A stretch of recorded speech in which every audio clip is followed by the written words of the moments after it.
May buntag mga iloy no. Ah, adlaw karon Bernes. Time check alas 7. So naay nanawa ganin na buntag sayo. Magpaayo daw sa sayahang Isuzu Highlander. Okay. Slide ko no ang lining. So nana dire karon ang unit.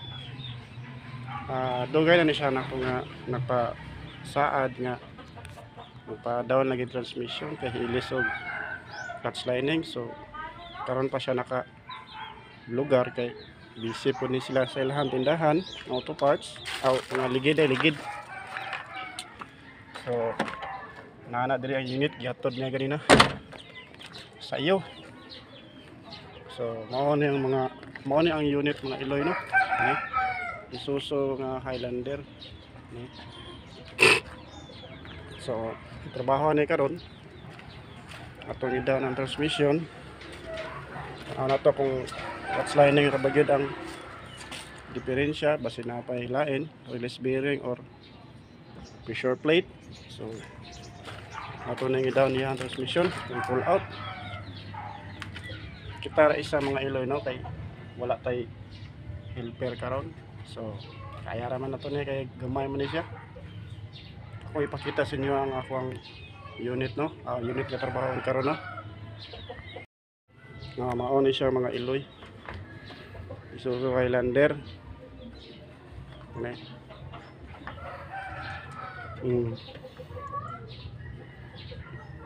Ano siya. So ato na ibaba ang transmission karon.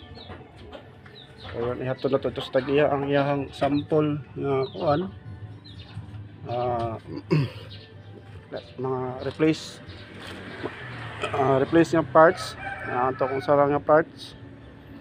So i-update mo niya ug malangtang na ko tong iyahang suspected parts sa transmission nga ilisan. So yan na po mga iloy ha. Okay mga iloy, nakuha ra gyud ako mga iloy no. Bisan lisod kay kutaray isa nakuha gyapon nato ang yang kuan subject for replace na gid siya mga iloy. Ano yang clutch lining mga iloy no, sunog na. Abot na sa rivets. Abot na siya.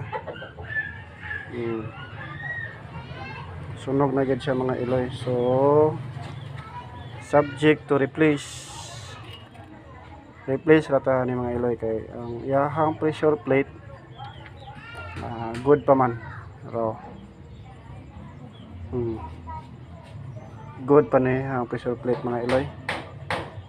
Hindi pa nato ni taot kanin sunog naman nga ni pero basin kuan ra ni siya kanang yang carbon deposit kung mahinluan to ni okay ra ni siya.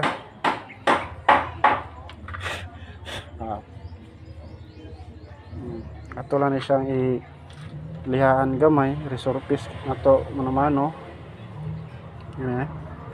lihaan lang nato ni siya o 1,000 para mawala na yung mga kuan mga gasgas.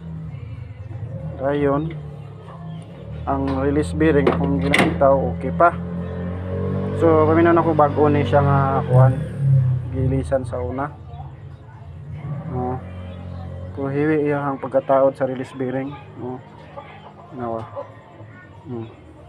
hiwi wala siya ma-align ang release bearing.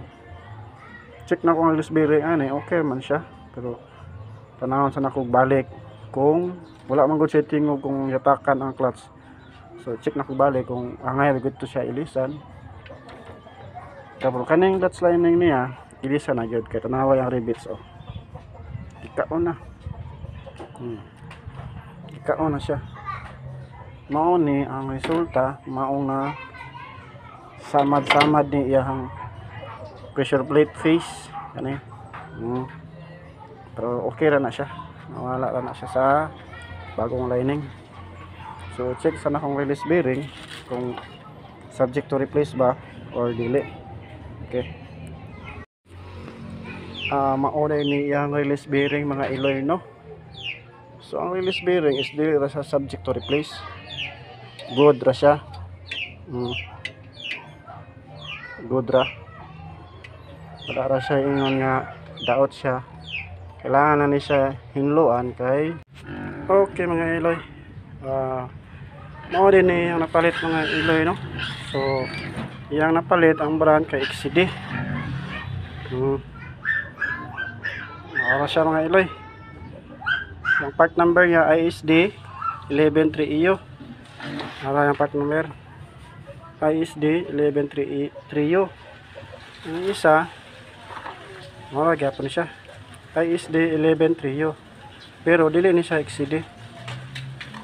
Yes mga iloy no. Mag-testing na unta ko. Kaya nataod naman ako ang clutch. So pag-testing na ko gahay siya pasudlon mga iloy no. Paglantaw na ko sa primary ug secondary clutch, ano akong nakita. Kini ako nang kitang gitaya ni siya ganina napaginabirin mga kano lapok ko. Di na ni secondary ni dako mga iloy. Di na kay siya kagawas ari. Kay napuno mong guni siya og lapok. Ang sulod lapok tambay kita kana sa kanana sila mga iloy. Kani po do go kay di ba? Na taya na. So akong kuan ilisan ko ni primary and secondary repair kit. Kini ako sa ning papalitan sa tag-iya. Okay mga iloy, humana na gitag taod sa clutch no. So pag-una nito ng mga clutch niya mga iloy no. Pag-una siya tanan. Tinaw na ganina lubog kani siya. Tinaw na. So testingan na nato karon. The moment of truth. Kung good ba ang atong trabaho. Okay. Testing ta. Anda rin siya mga iloy no. So testingan na to. Testingan na to ang clutch, yatak tag clutch ha. Cambio tag atras.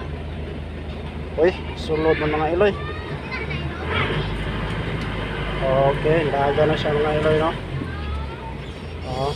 So primera, segunda, 3, 4, 5 atras. Okay na mga iloy.